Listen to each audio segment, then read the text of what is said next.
ಅಂತೆ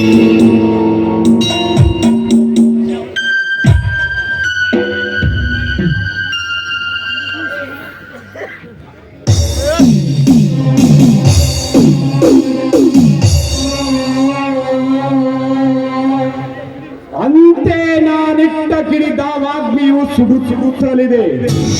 ಈ ಮಲಯದ ರಕ್ತದ ಶಿವನ ವಿಗ್ರಹ ಚೋಳ ತನಕಾದ ರಘು ವಿಜಯದರೀಗ ವಿಜ್ಞರು ಒಬ್ಬ ಯಮಸದನ ಸೇರಿದ, ಇನ್ನೊಬ್ಬ ಚಂದ್ರಸದನ ಸೇರಿದ.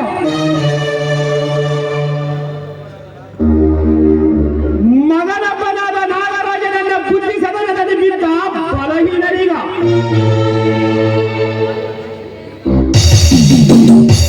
ಇನ್ನಿಲ್ಲ ನನ್ನ ಕಾರ್ಯ ಉದ್ದೇಶವನ್ನು ತಡೆಯೋರು ಯಾರು